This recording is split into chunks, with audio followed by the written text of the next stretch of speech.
நாம இன்னைக்கு பார்க்க போறது இப்ப ரீசெண்டா மோகன்லால் நடிப்புல ரிலீஸ் ஆன தொடரும்ங்கிற ஒரு எமோஷனல் கிரைம் த்ரில்லர் மூவி தாங்க. இந்த படத்தோட ஒன்லைனர் சொன்னா கூட அது படத்தோட மெயின் பிளாட்டையே சொல்ற மாதிரி இருக்கும். அதனால வாங்க ஸ்ட்ரைட்டா கதைக்குள்ளேயே போயிடலாம். படத்தோட ஓப்பனிங்ல பரக்கயம்ங்கிற ஒரு மலைப்பகுதியை காட்டுறாங்க. அங்க நல்ல மழை பெஞ்சு பயங்கரமான நிலச்சரிவு ஏற்பட்டிருக்கு. அதனால போலீஸ், ஆம்புலன்ஸ், ஃபயர் சர்வீஸ் ஆளுங்கன்னு எல்லாரும் பரபரப்பா வந்துகிட்டே இருக்காங்க. வந்த அதிகாரிங்க நிலச்சரிவுல மாட்டிக்கிட்டு இருக்கிற மக்களை எல்லாம் காப்பாத்திட்டு இருக்க, அதுல ஜீப்குள்ள மாட்டிக்கிட்டு இருக்கிற ஒரு பெரியவரை காப்பாத்துறாங்க. அப்ப அந்த அதிகாரி பள்ளத்துல எதையோ பாக்குறாரு. அதை பார்த்து பதறி போய் எல்லாரையும் கூப்பிட எல்லாரும் வேகமா ஓடி வந்து பாக்குறாங்க. அப்படி இவங்க என்னத்தை தான் பாக்குறாங்கன்னு நமக்கு காட்ட மாட்டாங்க. அப்படியே அந்த சீன்ல இருந்து கட் பண்ணா இப்ப படத்தோட ஹீரோ பென்ஸை காட்டுறாங்க. இவரோட உண்மையான பேரு சண்முகம். இவரு கார் மேல பயங்கர கிரேஸான ஆளு. அதனால ஏரியால இவருக்கு பென்ஸ்னே பேர் வச்சுட்டாங்க. அம்பாசிடர் கார்ல சபரிமலை சவாரி அழைச்சிட்டு போயிட்டு இருக்காப்ல. இவர் ஒரு காலத்துல சினிமால பழனிங்கிற ஸ்டண்ட் மாஸ்டர் கிட்ட ஃபைட்டரா வேலை பார்த்துட்டு இருந்திருக்காரு. ரஜினி, கமல், மம்முட்டி, மோகன்லால்னு எல்லாரோட படத்துலயும் வேலை செஞ்சிருக்காரு. யார்கிட்ட எல்லாம் இந்த கதையை சொல்றதுக்கு வாய்ப்பு கிடைக்குதா அவங்க எல்லார்கிட்டயும் அதை சொல்லிட்டு இருப்பாரு. இவர் ஓட்டிட்டு இருக்க இந்த காரு இவருக்கு தெய்வம் மாதிரி. ஸ்கிராட்ச் விழுந்தா கூட தாங்க மாட்டாரு. ஏன் அது மேல யாராவது சாஞ்சு நின்னா கூட கடுப்பாயிடுவாரு. வெளில இருந்து பாக்குறவங்க எல்லாம் இது என்ன ஓட்டக்காரு, வித்துற வேண்டியதானேன்னு கேட்பாங்க. அவங்களுக்கு தான் இது ஓட்டக்காரு. ஆனா ஹீரோவுக்கு அதுதான் எல்லாமே. ஹீரோவுக்கு அழகான மனைவி, அன்பான பசங்கன்னு அருமையான குடும்பம் இருக்கு. மிடில் கிளாஸ் ஃபேமிலி தான். ஆனா இருக்கிறத வச்சே எல்லாரும் சந்தோஷமா இருக்காங்க. பையன் பேரு பவி. பக்கத்து ஒரு இன்ஜினியரிங் காலேஜ்ல ஹாஸ்டல்ல தங்கி படிச்சுக்கிட்டு இருக்கான். அப்பப்ப லீவு கிடைக்கிறப்ப வீட்டுக்கு வந்துட்டு போவான். ஊருக்குள்ள அன்பா, அடக்கமா, அமைதியா யாராவது ஒரு மெயின் ஆள் இருப்பாங்கல்ல. இந்த படத்துல அது நம்ம ஹீரோ தான். டெய்லி பொண்ணு ஸ்கூலுக்கு அழைச்சிட்டு போறப்ப பக்கத்துல இருக்கிற ஸ்கூல் பசங்க எல்லாரையுமே அழைச்சிட்டு போவாரு. இவருக்கு ஊர்ல இருக்கிற மெக்கானிக் ஷெட்ல 4-5 பேர் கொண்ட கேங் இருக்கு. வேலையும் வீட்டையும் விட்டா அதுக்கப்புறம் இங்கே தான் எப்பயாவது இருப்பாரு. இந்த மெக்கானிக் ஷெட்ல மணின்னு ஒரு மெக்கானிக் இருக்கான். ஹீரோவுக்கு ஸ்மார்ட் போன் அந்த அளவுக்கு யூஸ் பண்ண தெரியாததால ஏதாவது டவுட்னா மணி தான் சொல்லி தருவான். காலேஜ் லீவ் விட்டு இருக்கிறதால பவி ஊர்ல இருந்து வந்துகிட்டு இருக்கான். அவனை பிக்கப் பண்றதுக்காக ஹீரோ வெயிட் பண்ணிட்டு இருக்காரு. அப்ப அவரோட மாஸ்டர் பழனி கிட்ட இருந்து கால் வருது. ஹீரோவை பார்த்து ரொம்ப நாள் ஆனதால அவரை பார்க்கணும் போல இருக்குன்னு சென்னைக்கு கூப்பிடுறாரு. ஹீரோ நான் கூடிய சீக்கிரமே உங்களை பாக்கிறதுக்கு வரேன்னு சொல்றாரு. ஹீரோ அவர்கிட்ட பேசி முடிக்க கரெக்டா பவி அவன் ஃப்ரெண்ட்ஸ் கூட காலேஜ்ல இருந்து வரான். பவிக்கு கூட ஹீரோ வச்சிருக்கிறது டப்பா காரு. ஆனா பவி கூட வந்திருக்கிற அவனோட ஃப்ரெண்ட்ஸ் எல்லாம் இது ரேர் பீஸ், வேற லெவல்னு பாத்துக்கிட்டு இருக்காங்க. அதுல ஹீரோவுக்கு ஒரே பெருமை ஆயிடுது. எல்லாரையும் வீட்டுக்கு அழைச்சிட்டு வர அங்க ஹீரோ சூப்பர் ஸ்டார் உலக நாயகன் மம்முக்கா கூட எல்லாம் இருக்கிற போட்டோவெல்லாம் பார்த்துட்டு வாயை பொளந்துடுறாங்க. இதெல்லாம் ரியலா இல்லைன்னா எடிட் பண்ணதான்னு கேட்க அப்பதான் அவங்க கிட்ட இதுக்கு முன்னாடி ஃபைட்டரா அந்த கதையை சொல்றாரு. அதுக்கப்புறம் பசங்க எல்லாம் உட்காந்து சாப்பிட்டுட்டு இருக்க ஹீரோட ஃப்ரெண்டு ஒருத்தர் வாசல்ல அவருக்காக வெயிட் பண்ணிக்கிட்டு ஹார்ன் அடிச்சுக்கிட்டே இருக்காரு. இங்க புள்ள அவனோட ஃப்ரெண்ட்ஸ் கூட சாப்பிட்டுட்டு இருக்க இவரு அவரோட ஃப்ரெண்ட்ஸ் கூட சரக்கு சாப்பிட கிளம்பிடுறாரு. பாருக்கு வந்தவங்க கியூல நின்று சரக்குலாம் வாங்கிட்டு அடிக்கலாம்னு சரக்க ஓபன் பண்ணா அப்போ ஒரு கருப்பு கலர் அம்பாசிடர் இருக்காரு அந்த பக்கமா போகுது. நம்ம கார் மாதிரியே ஊருக்குள்ள ஒரு கார் போயிட்டு இருக்குன்னு ஃப்ரெண்டு சொல்ல அடே அது நம்ம கார் தாண்டான்னு ஹீரோ அங்க இருந்து ஓடுறாரு. பவியோட ஃப்ரெண்ட்ஸ் தான் ஆர்வ கோளாறுல எடுத்து ரைடு போயிட்டு இருக்காங்க. அதுல ஒருத்தன் இது விண்டேஜ் கார்னு ஆர்வமா எடுத்துட்டான். ஆனா அதை ஈஸியா ஓட்ட முடியல. ஏன்னா இந்த காரை ஹீரோவால மட்டும்தான் கண்ட்ரோல் பண்ண முடியும். பவி வேற அப்பாவுக்கு தெரிஞ்சா என்ன ஆகுமோன்னு பதறிக்கிட்டே வரான். பார்த்தா ஹீரோ அவங்கள பைக்ல விரட்டிக்கிட்டு வந்துட்டு இருக்காரு. அவங்கள காரை நிறுத்த சொல்ல அவங்களால அதை நிறுத்தவே முடியல. எவ்வளவு ட்ரை பண்ணியும் நிறுத்த முடியாம காரை திருப்ப அது கடைசியா கல்லுல முட்டி ஸ்டாப் ஆயிடுது. அதை பார்த்து ஹீரோ அப்படியே வெறி ஆயிடுறாரு. ஏன்னா பார்த்து வச்சிருந்த கார் இப்ப கல்லுல முட்டிக்கிட்டு நிக்குது. கார் நின்னோட பவி வெளில வர ஹீரோ இருந்த கான்ல அவன் செவிலே ஒண்ணு விட்டுடுறாரு. எதுக்குமே அடிக்காத புள்ளைய காரை டேமேஜ் பண்ணதுக்காக அடிச்சிடுறாரு. அவன் ஃப்ரெண்ட்ஸையும் பயங்கரமா திட்டி விட்டுடுறாரு. அதுக்கப்புறம் காரை மெக்கானிக் ஷெட்டுக்கு எடுத்துட்டு வந்து பார்க்க முன்னாடி கொஞ்சம் ஸ்பேர் பார்ட்ஸ் எல்லாம் அடி வாங்கி இருக்கு. அதனால 1-2 ஸ்பேர் பார்ட்ஸ் மட்டும் மாத்தணும்னு மணி சொல்றான். சரின்னு அவரும் அங்க இருந்து கிளம்ப கோவத்துல பையனை அடிச்சிட்டோமேன்னு அப்பதான் ரொம்ப ஃபீல் ஆகுது. அதனால அவனுக்கு கால் பண்ணி பேசுவோமேன்னு கால் பண்றாரு. அவன் எடுக்கவே மாட்டான். காலை பார்த்தா கட் பண்ணி விட்டுடுறான். வாட்ஸ்அப்ல சாரி கேட்டு வாய்ஸ் மெசேஜ் எல்லாம் பண்றாரு. அந்த மெசேஜ் எல்லாம் பாக்குறான். ஆனா ரிப்ளை பண்ண மாட்டான். அப்பா அடிச்சிட்டதால பவி இன்னும் கோவமா தான் இருக்கான். இப்ப என்னடா பண்றதுன்னு ஹீரோ சோகமா அங்கேயே உட்கார்ந்திருக்க அப்ப அவருக்கு மாஸ்டர் கூட இருக்கிற இளவரசி கிட்ட இருந்து கால் வருது. மாஸ்டர் நம்மள விட்டுட்டு போயிட்டாருன்னு சொல்ல அதை கேட்டு ஹீரோ கலங்கி போயிடுறாரு. அதனால உடனே சென்னைக்கு கிளம்புறாரு. காரு சர்வீஸ்ல இருக்கிறதால அவங்க ஃப்ரெண்ட்ஸ் வந்து அவங்கள ஜங்ஷன்ல டிராப் பண்றாங்க. ட்ரெயின்லயே அங்க போயிடுறாரு. அங்க மாஸ்டரை பார்த்தோன்னா அவர் கூட இருந்த மலரும் நினைவுகள்லாம் அவருக்கு வந்துட்டு போகுது. அவருக்குன்னு யாரும் இல்லாததால மாஸ்டர் கூட இருந்த ஃபைட்டர்ஸே அவருக்கு இறுதி சடங்கெல்லாம் பண்றாங்க. எல்லாத்தையும் முடிச்சிட்டு திரும்ப ஊருக்கு வர அவரோட ஃப்ரெண்டு ஒருத்தர் பிக்கப் பண்ணி அவரை அழைச்சிட்டு வந்துட்டு இருக்காரு. ஆனா அந்த ஃப்ரெண்டு கொஞ்சம் மூட் அவுட்ல இருக்காரு. அவர்கிட்ட ஏன் ஒரு மாதிரியா இருக்குன்னு கேட்டுட்டு இருக்க அவரை வீட்டுக்கு அழைச்சிட்டு போகாம நேரா போலீஸ் ஸ்டேஷனுக்கு அழைச்சிட்டு வராரு. ஹீரோவுக்கு நம்ம ஏன் இப்ப போலீஸ் ஸ்டேஷனுக்கு வரோம்னு ஒண்ணுமே புரியல. என்னாச்சு இப்ப எதுக்கு இங்க வந்திருக்கோம்னு பார்த்தா அங்க ஸ்டேஷன்ல ஹீரோவோட அம்பாசிடர் கார் நின்னுட்டு இருக்கு. அதை பார்த்து ஹீரோ அப்படியே ஆடி போயிடுறாரு. மெக்கானிக் ஷெட் மணி இருக்கான்ல அவன் நைட் இந்த காரை எடுத்துட்டு போயிருக்கான். எடுத்துட்டு போனவன் சும்மா எடுத்துட்டு போனா பரவாயில்ல. ஆளு கையில கொஞ்சம் போதை பொருள் வேற எடுத்துட்டு போயிருக்கான். அவனை எஸ்ஐ பென்னி பிடிச்சிருக்காரு. ஆனா அவன் எஸ்ஐயோட மூஞ்சிலேயே ஒண்ணு விட்டுட்டு அங்க இருந்து எஸ்கேப் ஆயிருக்கான். அடிச்ச அடியில எஸ்ஐயோட மூஞ்சி இன்னும் இன்னும் வீங்கியே இருக்கு. அதனால அவன் ஓட்டிட்டு வந்த காரை சீஸ் பண்ணிட்டாங்க. அது மட்டும் இல்லாம அந்த மெக்கானிக் மணி மேல ஆல்ரெடி 5-6 கேஸ் இருக்கான். அதுவே உங்களுக்கு இப்பதான் தெரியுது. ஹீரோவும் அவரோட ஃப்ரெண்ட்ஸும் போய் எஸ்ஐ கிட்ட பேசி பாக்குறாங்க.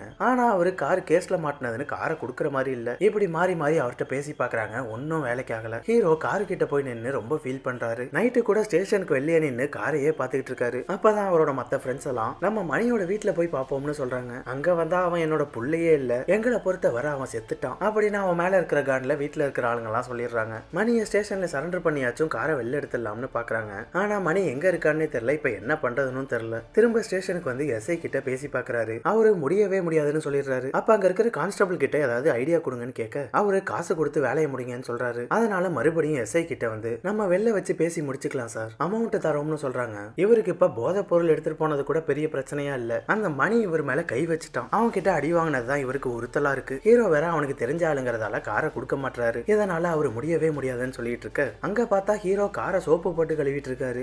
என்னையா பண்ற? கேஸ்ல இருக்கிற காரை கழுவிட்டு இருக்க, பைத்தியமா நீனு எஸ்ஐ வெறியாக. இவரு கார் மேல என்ன சார் கேஸ்னு காரை கழுவிக்கிட்டே இருக்காரு. அதுல 2 பேருக்கும் பயங்கர வாக்குவாதம் ஆக போலீஸ்காரங்களும் ஹீரோட ஃப்ரெண்ட்ஸும் 2 பேரையும் ஆளுக்கு ஒரு பக்கம் இழுத்துட்டு போயிடுறாங்க. இதுக்கு மேல எஸ்ஐ எங்க கொடுக்க போறாரு? வாய்ப்பே இல்ல. அதனால இப்போதைக்கு பேச வேணாம், கொஞ்சம் நார்மலானவனு பேசிக்கலாம்னு ஹீரோவை அமைதியாக்கி அங்க இருந்து அழைச்சிட்டு போயிடுறாங்க. வீட்டுக்கு வந்தவர் காரோட நினைப்பிலேயே படுத்திருக்க அவருக்கு தூக்கமே வரமாட்டேங்குது. கார் ஏதாவது வித்திர போறாங்களோன்னு அவருக்கு தோண ஆரம்பிச்சிடுது. அதனால ஆட்டோ பிடிச்சி நைட்டு மறுபடியும் ஸ்டேஷனுக்கு வராரு. கான்ஸ்டபிள் கிட்ட கார் வெளில எடுக்கிறதுக்கு எனக்காக ஏதாவது பேசி பாருங்கன்னு ஹீரோ கேட்க அவரு நீ எஸ்ஐ கிட்ட பேசுறதை விட்டுட்டு நேரா இன்ஸ்பெக்டர் ஜார்ஜ பாருன்னு சொல்றாரு. அவர் சொன்னதால ஹீரோவும் உடனே இன்ஸ்பெக்டர் ஜார்ஜ பாக்குறதுக்காக வராரு. பரவாயில்ல, இவர் கொஞ்சம் சிரிச்ச முகமா பார்க்கவே டீசென்டா இருக்காப்ல. ஹீரோ என்னோட காரை வெளில எடுக்கிறதுக்கு உதவி பண்ணுங்கன்னு கேட்க அவர் முதல்ல ஹீரோவா உட்காருங்கன்னு உட்கார வச்சு என்ன பிரச்சனைன்னு கேக்குறாரு. ஹீரோ எஸ்ஐ என்னோட காரை பிடிச்சு வச்சிருக்காருன்னு நடந்ததா சொல்றாரு. அந்த காரை நம்பிதான் சார் என் குடும்பமே இருக்கு, ஏதாவது பண்ணுங்கன்னு ரொம்ப கெஞ்சி கேட்க இன்ஸ்பெக்டர் வந்து கான்ஸ்டபிள் கிட்ட கார் மேட்டர் என்னன்னு கேக்குறாரு. அவரு பெருசா ஒண்ணும் மாட்டல சார், சின்ன மேட்டர் தான் சொல்றாரு. சரின்னு எஸ்ஐ கிட்ட வந்த இன்ஸ்பெக்டர் அவர்கிட்ட நீயே காரை வெளில எடுத்து கொடுத்துருன்னு சொல்லிடுறாரு. இன்ஸ்பெக்டரே சொல்லிட்டதால வேற வழி இல்லாம அவரும் காரை வெளில எடுத்து கொடுக்குறாரு.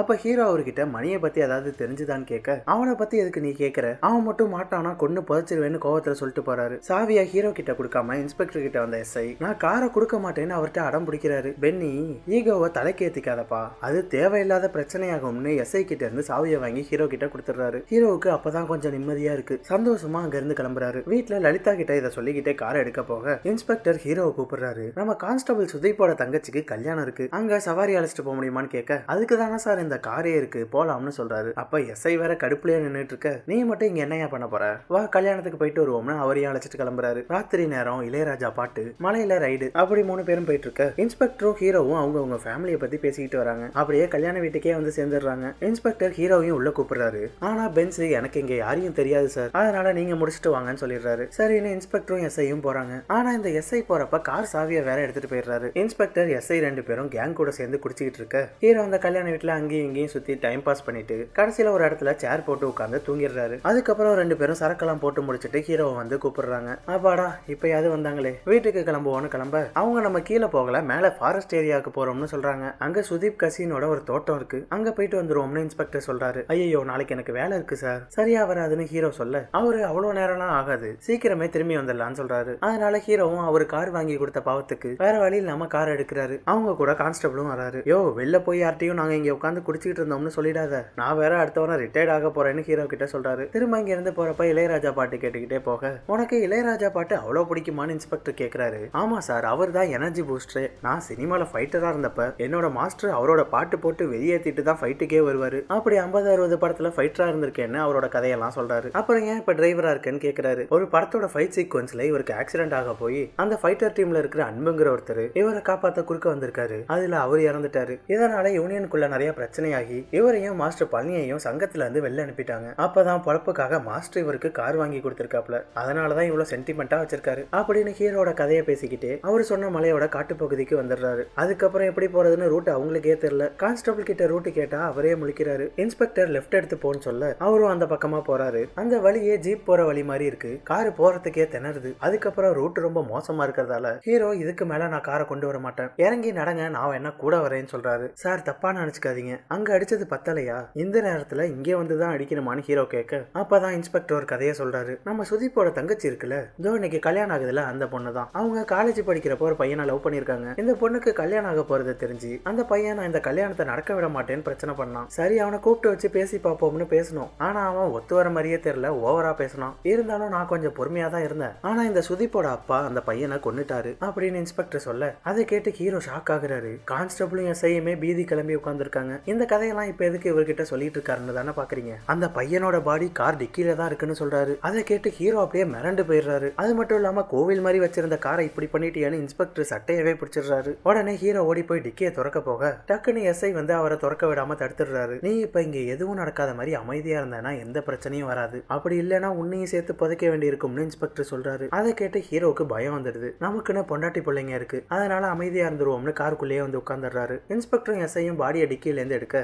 சுதீப் காருக்குள்ளேயே பதட்டமா உட்கார்ந்துருக்காரு. அப்ப அவரையும் வெளில கூப்பிட 3 பேருமா சேர்ந்து சாக்குல கட்டி வச்சிருந்த பாடியை காட்டுக்குள்ள தூக்கிட்டு போறாங்க. ஹீரோ சைடா பாக்குறப்ப சாக்கு வழியா கால் மட்டும் தான் தெரியுது. அதனால ஹீரோ எதையும் பார்க்காம காருக்குள்ளேயே அமைதியா உட்கார்ந்துருக்காரு. அப்ப அங்க இருந்த சின்ன லோடு வண்டி போக அவங்க இந்த கார் நிக்கிறத பாக்குறாங்க. யாரு அது இங்கே காரை நிறுத்தி போட்டு உள்ள உட்கார்ந்துருக்காருன்னு பாக்க ஹீரோ அவங்களுக்கு எந்த ரெஸ்பான்ஸும் பண்ணாம அப்படியே சைலண்டா உட்கார்ந்துருக்காரு. அவங்களும் அப்படியே கிராஸ் பண்ணி போயிடுறாங்க. கொஞ்ச நேரம் கழிச்சு 3 பேரும் பாடியை புதைச்சிட்டு திரும்ப வர ஹீரோ அவங்கள அழைச்சிக்கிட்டு மலையில இருந்து கிளம்புறாரு. வழியில திருவிழா ஊர்வலம் வேற போயிட்டு இருக்கு. அந்த திருவிழா சத்தத்துல அந்த பாடியை பத்தியே அவர் மைண்ட்ல ஓடிட்டு இருக்கு. அந்த யோசனையிலேயே அவங்கள டிராப் பண்ணிட்டு வீட்டுக்கு வந்து சேர்றாரு. வந்தவரு உள்ள கூட போகாம வாசல்லையே யோசனையா உட்கார்ந்துருக்காரு. அப்ப அவங்களோட நாய் வேற காரை பார்த்து குலைச்சிக்கிட்டே இருக்கு. டிக்கிக்குள்ள பாடி இருந்துச்சுல, அதான் குலைச்சிக்கிட்டே இருக்கு. லலிதா ஹீரோ கிட்ட என்னாச்சு ஒரு மாதிரியா இருக்கீங்கன்னு கேட்க அவரு நைட்டு சவாரி போயிட்டேன், நைட்டு பூரா வண்டி ஓட்டினது தலைவலிக்குதுன்னு டீ கேட்கிறாரு. அவங்களும் டீ போட உள்ள போக அவங்களோட நாய் கார் டிக்கியை பார்த்து குலைச்சிக்கிட்டே இருக்கு. ஹீரோவும் பதட்டமாவே வந்து அதை திறக்க உள்ள ரத்த கரையா இருக்கு. டிக்கில இருக்கிற மேட்டுக்கு பின்னாடி ஒரு பர்ஸ் வேற கிடக்கு. ஹீரோ அதை கையில எடுக்க கரெக்டா லலிதா டீ எடுத்துட்டு வந்துடுறாங்க. அவங்க சத்தம் கேட்டோன்னு ஹீரோ பதட்டத்துல டக்குன்னு பர்ஸ் அப்படியே தூக்கி போட்டுட்டு கார் டிக்கியை வேகமா சாத்திடுறாரு. அவரு ரொம்ப டல்லா இருக்கிறத பார்த்துட்டு லலிதா அவரை குளிச்சுட்டு வர சொல்ல அவரு குளிக்கிறப்ப கூட நைட்டு நடந்ததை பத்தியே யோசிச்சுட்டு இருக்காரு. அது மட்டும் இல்லாம இன்ஸ்பெக்டர் கிட்ட இருந்து கால் வந்துகிட்டே இருக்கு. ஆனா இவரு கால் அட்டன் பண்ணவே மாட்டாரு. அன்னைக்கு எப்போதும் போல பசங்களை ஸ்கூல் சவாரி அழைச்சிட்டு போறாரு. அப்ப பசங்க கார்ல ஒரே நாத்தமா இருக்குன்னு சொல்றாங்க. அதுல இன்னும் பதற ஆரம்பிச்சிடுறாரு. அதனால அவங்கள ஸ்கூல்ல டிராப் பண்ணதுக்கு அப்புறம் காரை ஏரி பக்கம் எடுத்துட்டு வந்து ஃபுல்லா வாஷ் பண்ணிடுறாரு. இப்பயும் இன்ஸ்பெக்டர் கால் பண்ணிக்கிட்டே இருக்க இவர் என்ன இத்தனை தடவை கூப்பிட்டுக்கிட்டே இருக்காருன்னு அன்னைக்கு ஸ்டேஷனுக்கு வராரு. இந்த விஷயத்த வெளில சொல்லாம இருக்க சொல்லி அலாட் பண்றதுக்கு தான் கூப்பிட்டுக்கிட்டே இருந்திருக்காங்க. அப்படி இந்த விஷயம் வெளில வந்துச்சுன்னா உன்னையும் உன் குடும்பத்தையும் கொடூரமா கொண்டுடுவேன்னு மிரட்டி அனுப்புறாங்க. அவர் அந்த பயத்திலையும் யோசனையிலையும் அங்க இருந்து போயிட்டு இருக்க மணியோட அப்பா அம்மா மணியை இன்னும் காணும்னு கம்ப்ளைண்ட் கொடுக்கறதுக்காக வந்திருக்காங்க. அவங்கள பார்த்த உடனே நாங்க அவனை கொண்டு புதைச்சிட்டோம்னு எஸ்ஐ சொன்னதுதான் ஹீரோவுக்கு ஞாபகம் வருது. அதனால இவங்க புதைச்சது மணியா கூட இருக்கலாம்னு ஹீரோவுக்கு டவுட் வருது. வீட்டுக்கு வந்தவர் இந்த விஷயத்த பத்தியே யோசிச்சு டல்லா உட்காந்துருக்க லலிதா அவர்கிட்ட வந்து எப்போதும் போல கேஷுவலா பேசுறாங்க. ஆனா இவரு அவங்கள்ட்ட கோவமா பேசிடுறாரு. என்னங்க ஆச்சு உங்களுக்கு, டென்ஷனாவே இருக்கீங்க, உங்க சட்டையில வேற ரத்த கரையா இருந்துச்சுன்னு கேட்க எது ரத்த கரையா, அதெல்லாம் ஒண்ணும் இல்லையேன்னு பாத்ரூமுக்கு போய் கதவை சாத்திடுறாரு. அதுலயே லலிதாவுக்கு ஏதோ பிரச்சனைன்னு புரிஞ்சிடுது. இருந்தாலும் அப்போதைக்கு எதுவும் கேட்டுக்காம அப்படியே விட்டுடுறாங்க. பென்ஸ் அன்னைக்கு நைட்டே அந்த சட்டையை போட்டு எரிச்சிடுறாரு. இதெல்லாம் ஒரு பக்கம் போயிட்டு இருக்க பவி கோவமா இருக்கிறதால ஹீரோ பவியை பாக்குறதுக்காக ஹாஸ்டலுக்கே வந்துடுறாரு. அங்க பார்த்தா அவன் போய் 2 நாள் ஆச்சுன்னு சொல்றாங்க. அவன் ஃப்ரெண்டும் பவி ஏதோ எமர்ஜென்சின்னு சொல்லிட்டு போனதா சொல்றாங்க. அதை கேட்டு ஹீரோக்கு ஒண்ணுமே புரியல. பவி எதுவும் கோவமா போயிட்டானா எங்க போயிருக்கான்னு தெரியல. அதனால நேரா இன்ஸ்பெக்டர் கிட்டே வந்துடுறாரு. பென்ஸ் பையனை காணும்னு கம்ப்ளைண்ட் கொடுக்க அவன் எங்கேயாவது பசங்க கூட பார்ட்டி பண்ண போயிருப்பான்ப்பா, போதை தெரிஞ்சவன திரும்ப வந்துருவான்னு சொல்றாரு. இருந்தாலும் இன்ஸ்பெக்டர் கம்ப்ளைண்ட் எழுதி கொடுத்துருப்போன்னு சொல்ல அவரும் பையனோட பேரு, காலேஜ் டீடைல்ஸ், அவன் கடைசியா கிளம்பின டைம், அவன் வச்சிருக்க ரெட் கலர் பல்சர் பைக்னு எல்லாத்தையும் டீடைலா எழுதி கொடுக்குறாரு. கம்ப்ளைண்ட் எல்லாம் கொடுத்துட்டு ஸ்டேஷன்ல இருந்து யோசனையிலேயே கார் எடுக்க அங்க ஸ்டேஷன்ல ஒரு ரெட் கலர் பல்சர் பைக்கை பாக்குறாரு. சார் இது என் பையனோட பைக் மாதிரி இருக்குன்னு சொல்ல அரையா அது ரொம்ப நாளா இங்கே கிடக்குன்னு சொல்றாரு. சரி என்ன ஹீரோவும் அங்க இருந்து கிளம்பிடுறாரு. ஆனா பென்ஸுக்கு ஏதோ தப்பா இருக்குன்னு மைண்ட்ல ஓடிக்கிட்டே இருக்கு. அதனால வீட்டுக்கு வந்தவர் காலையில தூக்கி போட்ட பர்ஸை தேடி பார்த்துட்டு இருக்காரு. அது ஒரு இடத்துல கிடக்கிறத பார்க்க கையில எடுத்து திறந்து பாக்குறாரு. இங்கதான் மிகப்பெரிய அதிர்ச்சி. பார்த்தா அது அவர் பையன் பவியோடது.